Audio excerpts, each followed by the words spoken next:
Welcome to Why Am I a Knicks Fan?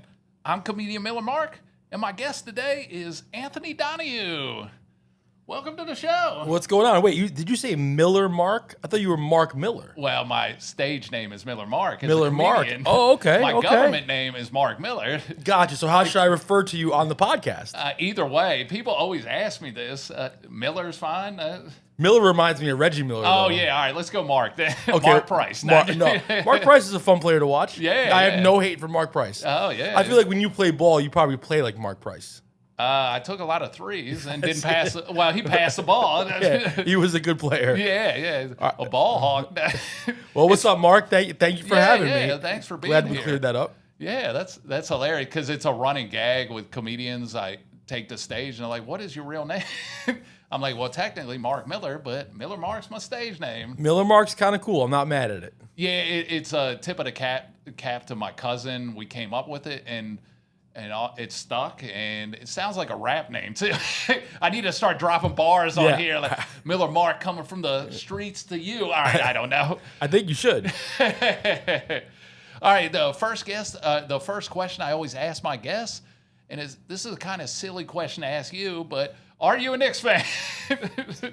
Yes, All right, I am a Knicks fan. Yeah. As I was writing, I stick to the script because I suffer from OCD. I was like, do I really want to ask you this? Hey, if it's part of the show, it's part of the show.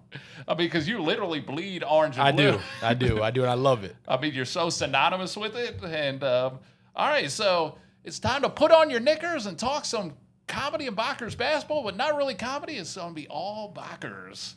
All right, let's see. The Knicks are in the second round, up 2-0 over the Philadelphia 76ers.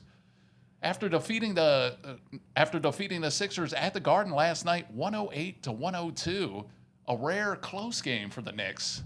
I mean, you were at the game.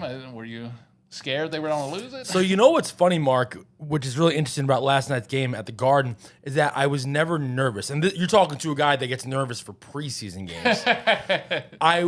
There was throughout the game, Sixers had a few-point lead here and there, but I never felt like we were going to lose. I never did. And I told my friend in the middle of the third quarter, I said, here's my prediction for the game. I think it's going to be back and forth, and then with about 5 or 6 minutes left, we're just going to blow them out. And then we didn't necessarily blow them out, but we took control with 5 minutes left. Oh, yeah. We won five games in a row now, going back to game 4 versus the Hawks.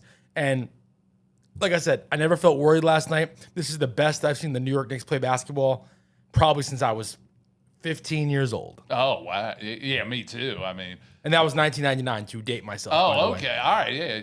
You're a little bit younger than me. This makes me sick yeah. now. Now just 42 over here. Yeah, I'm 45. But so it was, like I said, a rare close game because the previous 4 wins were blowouts, including an NBA record, 3 straight playoff wins by 25-plus points. Yeah, insane. Yeah, it's just, I mean, all of a sudden they turned it on, but we'll get into that. Last night there was no Embiid and no Mitchell Robinson. I was a little scared with no Embiid because Philadelphia plays completely different. Yep, way faster, move the ball more. And Maxey is just a blur. Yep. So did that scare you a little bit? Or? Like I said, no, I was not scared last night. I was never even really, like I said, I wasn't even worried. And look what happened. We won the game. And, great performance by the Knicks. Great play by Jalen Brunson. Of course, we're all worried about OG Anunoby now. Great play from Josh Hart. Great play from Karl Anthony Towns, including getting the basketball from top of the hoop. And Karl Anthony Towns did a little bit of everything last night. So contributions from all the Knicks in their Game 2 victory at Madison Square Garden. And I also want to talk about the MVP of Game 2 was the PA announcer. Oh, wow. Mike Wachowski. If you were at the game or you could tell on TV, he was definitely dealing with some vocal element. Oh, and he was cracking his voice a few times, and he thugged it out. Oh, that's so awesome. Right there, yeah. So Mike Wachowski, the real MVP of Game 2 of the Knicks. Giving him a shout out. He's been the PA announcer since about 1989, 1990 for the Knicks. So without a doubt, the MVP of Game 2, Knicks Sixers round 2. I'm gonna tag him and clip this and hopefully he's 100% if there's a Game 5. Oh yeah, because he's such a legendary voice. Yep, and absolutely. Everything. No, I didn't hear it on the TV at all. Yeah, no, it wasn't bad, and he still sounded great, but he was definitely dealing with some sort of element, and he battled through it. Drops Battled through it, just like Michael Jordan versus the Jazz in 1997. Speaking of guys I hate, don't bring up Jordan on this podcast. He ruined my childhood. No, same. Although I have no issues with wearing sneakers of the Jordan brand. Right. Yeah. I don't have an issue with that. Some people do. I'm not. If you have an issue with it, I understand. Me personally, I don't. I will never wear another team gear ever. But sneakers, I don't have a problem with. But again, that's my opinion. Yeah, I rock the Skechers because I'm an old man. I like to be comfortable. Yeah, I feel you. Yeah, like you said, Brunson had 26 points and just clutched down the stretch as usual. And the injury he referenced, OG with like 2:30 left in the fourth quarter, came up a little bit lame and never came back. And they're saying it's day to day with is a right hamstring. And hopefully he's back. But Brian Windhorst said it could be an extended period of time, which, I mean, that really made me depressed. Well, I definitely wouldn't try to play him in game 3. And then if he's able to go game 4 based upon what happens in game 3, maybe you play him, maybe you don't. If the Knicks come out, win game 3, you absolutely do not play him in game 4. I was thinking the exact If we same lose thing. game 3 and he's able to play game 4, then you play him. Yeah. But like I said, Knicks win game 3, you absolutely sit him for game 4. Yeah, And then if we lose game 4, you throw him in game 5. That's if he can play. Yeah. So like I said, hamstrings, I'm not exactly a doctor, but hamstrings are, I followed sports my whole life. We know hamstrings are very tricky. Hamstrings, calves. So like I said, we'll just keep it 1 minute at a time, and hopefully the basketball gods make OG great again, because he's been incredible these playoffs. He's been incredible since he's been a Knick. And when he's healthy, we also know that if he didn't get hurt, if that story of our lives being Knicks fan is if this happened, if this didn't happen. But if OG Anunoby doesn't get hurt in 2024 versus the Pacers, he got hurt in game 2 as well of the second round. There's no doubt we win that series, but he did get hurt and we did lose, and that is how life goes, Mark. Yeah, because the last episode I did with Jonathan Ziegel, I knocked on the table a few times because he's like the engine. Yep, he is. I mean, we're a good team. Without him, we're a great team. Yeah, with him. he's playing at such a high level between his three-point shooting, his lockdown defense, even his drives to the baskets with his ferocious dunks. He's just so big. Yeah, OG Anunoby has been an absolute beast for the New York Knicks. Yeah, Bridges had 18 last night, and the biggest key, though, because Maxey had 19 in the first half, Bridges' defense in the second half on Maxey slowing him down was just such a key. I mean, it just – Bridges has finally found himself, and we'll talk about his like foibles or whatever in round 1, but it's so good to have him back. Yeah, he's played very good basketball. It starts with Jalen Brunson. Seems that he's been moving the ball a lot better, getting everybody involved. And like you said, Mikal Bridges, his defense has been great. He's been knocking down the open shots, and that's really all you can ask for him right now. Yeah, because I like the trade and everything, but Knicks fans, as you know, are... It's of course. Why do we give up all those... Knicks fans will talk about those picks for the next 100 years, unless we win a championship. Yes, exactly. All right, so as he said, the series shifts to Philadelphia tomorrow night, and then Game 4 on Sunday, Mother's Day, and it's Joel Embiid has implored the Philadelphia fans to not sell their tickets to Knicks fans. Saw that after Game 7 versus Celtics, he said that. Yeah, and the Sixers limited ticket sales to, I think, just the metropolitan Pennsylvania area. and like South Jersey, I believe. Yeah, because a couple years ago, was that, the years better than me, was it 2024? 2024, yeah. Were you part of the Legion of Knicks fans? Yeah, I was there. I went to games 4 and 6 in 2024. I know on the TV it just sounded unbelievable. Was it like Madison Square Garden South? It was crazy. It was crazy. It was definitely a sight to see. And I've been to many road games over the years. I've been to many road playoff games. But those games in Philly were it was insane. Yeah, because I have no love for Philadelphia sports fans, being a Mets fan. And when they come up here and take over, it was so satisfying taking over, embarrassing them, because they embarrass the Mets all the time. Those games in Philly in 2024 were something I've never seen before. Yeah, and Brunson was shocked, too, because he rocks the Eagles gear. Yep, yeah, he does. He does. All right, so the Knicks defeated the Hawks 4-2 in round 1. They were down 2-1 after 3 games, and it was just panic in Knicks land. Yeah. After 2 one-point losses, the first time in NBA history that a team lost back-to-back games by 1 point. And then apparently the Knicks had some team meeting or something and restructured everything. And like you said earlier, Cat's now working at the top. He's like Magic Johnson now. Yeah. I mean, listen, when the Knicks were down 2-1, was I worried? I'd say a little bit, Was I throwing in the towel? Absolutely not. And there was a lot of Knicks fans throwing in the towel. They were talking about, well, maybe Leon Rose will be gone. Mike Brown is definitely going to be gone. This is going to happen. That's going to happen. I'm like, wait a second. I'm a tad bit worried too because Game 4 was in Atlanta. What if you somehow lose and you're going back to the Garden down 3-1? But fans are really throwing in the towel. And I'm like, come on, guys. But since that game, the Knicks have played incredible. Like I said, the next 4 games were blowouts, and then game 2 versus the Sixers, the 5th win in a row, was a close game, but the Knicks have just played unstoppable basketball since losing game 3 versus the Hawks. Oh, yeah, because Cat's had 2 triple-doubles, Yep. like I said, working for the top of the key or whatever. I mean, he's really just, they cut, boom. Yep. I'm like, it's like Magic Johnson. Yep, he's hitting his threes. He's actually, what, an inch taller than Magic? Yep, he's hitting his threes. He's getting out some post-ups, little jump hooks. He's hitting his jumpers. So Karl Anthony Towns has been incredible. Well, that's why last night, I forgot to mention this, the Bigs got in foul trouble. He picked up his 3rd foul. Yep. And Huck Porty came in and played some solid minutes. I was like, oh, God, we're going deep into the bench. Yeah, especially no Mitchell Robinson. He was battling some sort of illness. So Huck Porty played a couple minutes. He came in, did his job. And listen, if you're a Knicks fan, you have to be as ecstatic as you've been your entire life. You know, whether you're 15 years old or 90 years old. I mean, this is a great time to be a fan of the New York Knicks. The New York Knicks right now have a chance to win the NBA championship. Maybe their best chance to win a championship is 1999, 2000. I mean, that's just such an incredible thing to say because for so long it was the Knicks have a chance to make the playoffs. Do the Knicks have a chance to be 500? Do the Knicks have a chance to even play games that matter after St. Patrick's Day? Well, now we're saying the Knicks have a chance to win the championship. Well, that's why, as we were talking before the show, the reason I named this podcast, Why Am I a Knicks Fan, is because we sucked for so long. Yep. I'm like, why am I a Knicks fan? It wasn't easy, and that's a great question. Why are we Knicks fans? And we all have different answers. And for me, I guess I'll answer part of the question.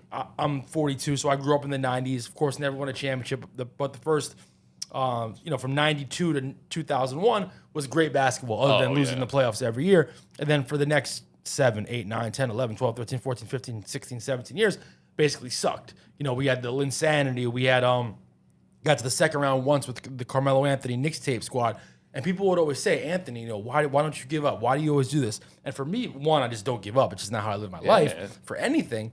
But number 2 was I was always searching for a feeling. I would think of how I felt when John Starks would hit a big 3 when I was a kid. Yeah. How I felt when Patrick Ewing had that putback dunk in Game 7 versus the Pacers. How I felt when the Knicks beat the Heat in Round 1 in 1998. How I felt when Allen Houston made that shot. How I felt when Larry Johnson hit the 4-point play. How I felt when the Knicks beat the Pacers in Game 6 of the 1999 Eastern Conference Finals to go to the Finals. How I felt in those moments. And I was always searching for those moments again. I wanted to feel that again. And I'm feeling that right now. And it's absolutely incredible. I'm so fired up right now.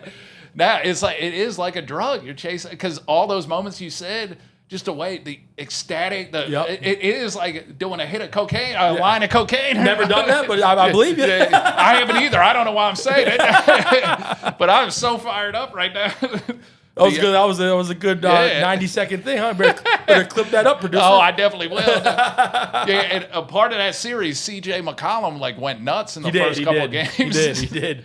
CJ was looking like Michael Jordan for a minute. Yeah, and he was becoming a Garden villain. They were chanting, stuff they chant at the Garden, inappropriate things that I'm not going to repeat here. And that kind of riled him up and kept him. I'm like, shut up. Just credit to him. He played great basketball in that series. But then he turned into, what is he, 36? Yeah, I don't know what happened. So Game 6 versus the Hawks was a weird game, man. Going into that game, I'm like, I did think we were going to win, but I was like, I expect the Hawks to play a good game. I expect this game to be close in the fourth quarter. I thought it would be. I actually thought the game we would only win by 49, not 51 or whatever. I think there was a play when the Hawks hit a 3 and I think it was Mike Breen said the Hawks cut the lead to 58, and I just couldn't believe it. It was amazing, but it was incredible. Yeah, because I think the high watermark was 61 points. Yeah. And that was another NBA record, the highest halftime lead in a playoff game. Yeah. And I forgot to mention Game 1 against the Sixers was, I think, the Knicks' biggest home playoff win ever. I believe so. Yeah. I should have wrote it down, but let's go with it. It's the biggest home playoff win. All right, so the way we got to, changing my notes here. Yeah, it's okay. Do what you got to do. Yeah. Like I said, you're the boss. I'm going to cut that too. No, Yes. just kidding. All right, the Sixers got there by beating the Boston Celtics in Game 7 up in Boston for the first time, I think, since 82 or Yeah, something. it's been a while since the Sixers beat them. Now, were you surprised that it wasn't the Celtics were playing? Yes. I'm so surprised. I'm still waiting for a refund from Ticketmaster. Oh, really? Yeah, I bought tickets for Game 1 in Boston last week. Oh, that's right. We were talking about that. I bought tickets for, like I said, because we couldn't do the show that day. I was like, I expect to be in Boston. I expected the Celtics to win that series in 5 or even 6. And, the Sixers, when healthier, of course, can be a very good team. Of course, they're down 2-0 right now. But, I expected to be in Boston for Game 1. I expected the Celtics to win that series, but didn't expect Jason Tatum to get hurt. Yeah. And him missing that Game 7 was really bad, because I think if Jason Tatum plays, they probably win. But also the way they were playing basketball, just shooting threes every time down. And apparently, did Brown say something on Today, I think he did. I saw Twitch or something. Yeah, Some young he was Brown, talking about he wants his own team or something. Yeah, Jaylen Brown be bugging on that streaming stuff.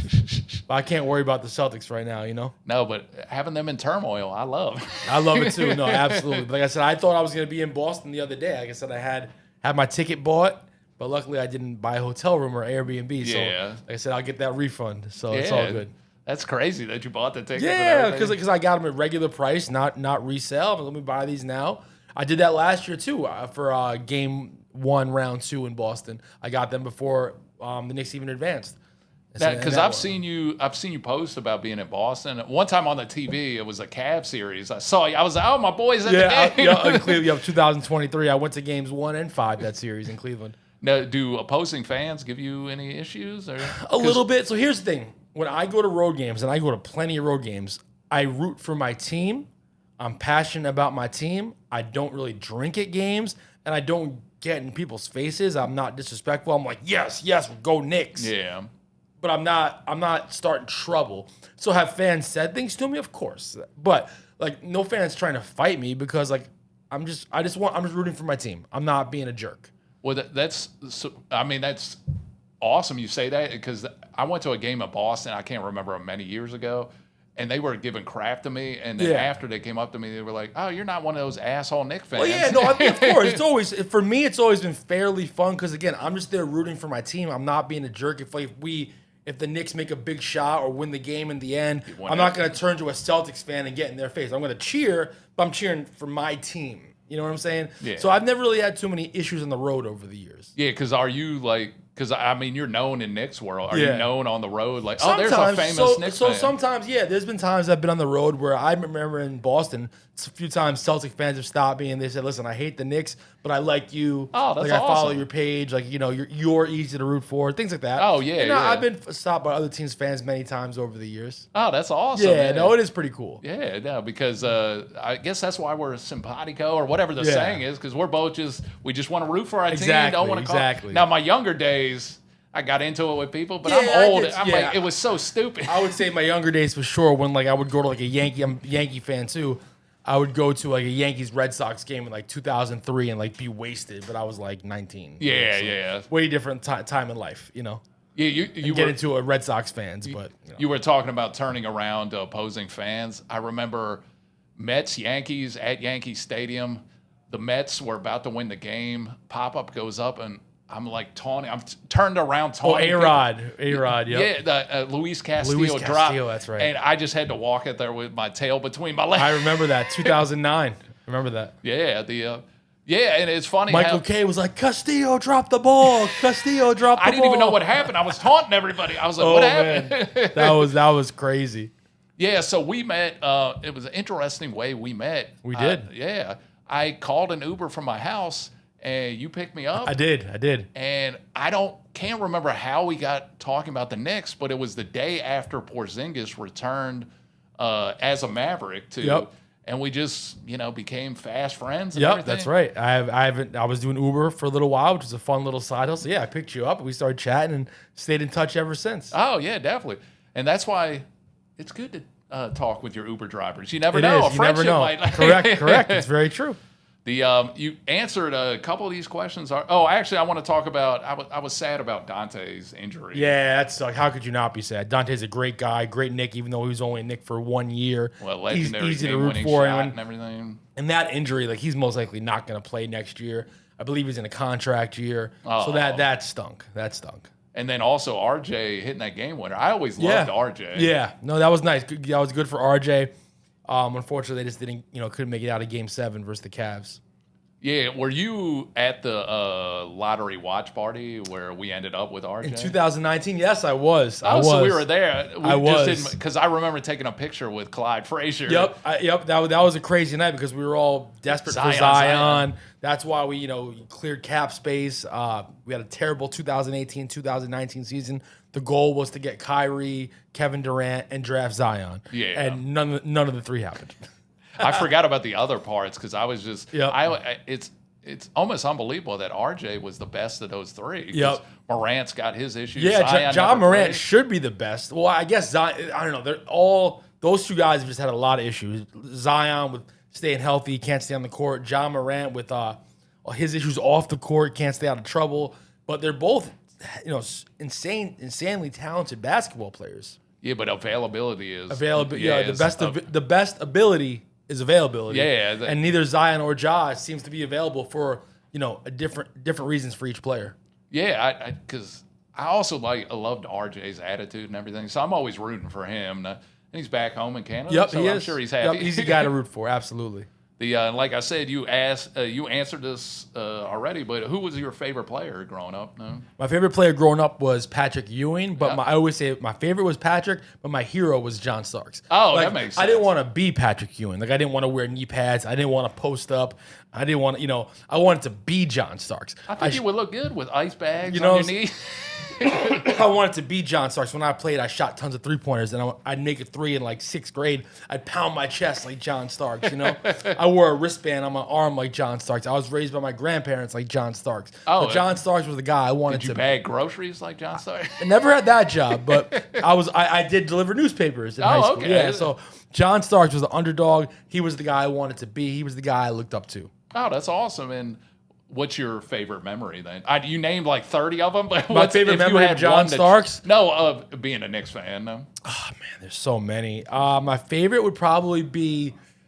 I would say there's a few. I would say Game 6, Knicks Pacers, 1999. Just winning that game. Won that game by about 8-10 points. The last few seconds on the clock. I was living upstate at the time. I went to the playoffs that year, but I did not go to that game. And when the game ended, I ran a lap around my neighborhood that's with awesome. a bunch of my friends following me on their bicycle. I was waving my towel from when I went to the first round. So that's one of my favorite games ever as a Knicks fan. And recently, I would go with Game 1, Knicks Celtics in Boston last year, down 20-plus points, coming back in the fourth quarter, winning in overtime. Mikal Bridges with that great defensive play on Jaylen Brown. That was incredible. That night, I was there with my now fiance, and I never leave games early. But that game, I think we were down 20, 21-ish, and the Celtics were just playing incredible basketball. And I said, listen, because we didn't eat dinner before the game. So I said, if it gets to 30, we may consider leaving and go grab something to eat because this is terrible. But obviously, the Knicks started coming back, and we won, and that was just an incredible game. What was the – because I remember all the highlights. What was the highest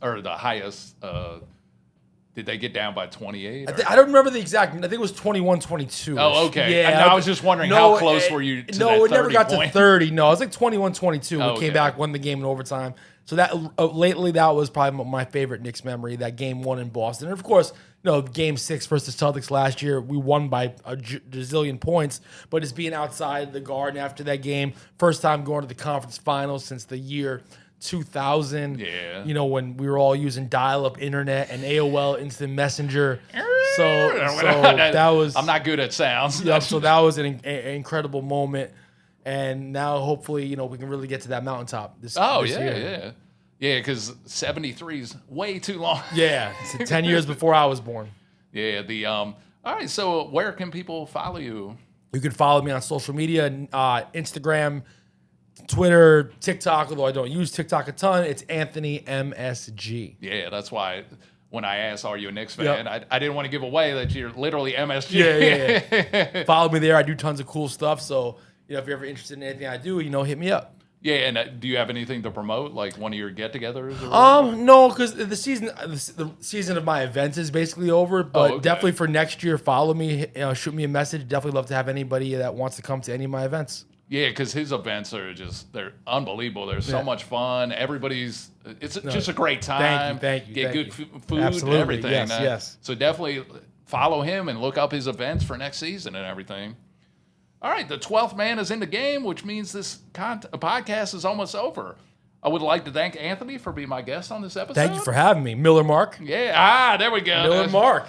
Mark Price. Now, I want to thank the Producers Club for recording this episode in their lovely podcast studio. Check them out. They're located at 358 West 44th Street in Manhattan. You can check them out at producersclub.com. And finally, a big thank you to Austin back there for producing this episode. You can follow the podcast on Instagram at Why Am I Knicks Fan, on X, Why Am I Knicks Fan. I couldn't get the Facebook fan page, Why Am I Knicks Fan. And then you can email the show at whyamiKnicksFan@outlook.com. I'll be back with another episode probably in a couple weeks. Thanks for listening. Let's go Knicks. All right.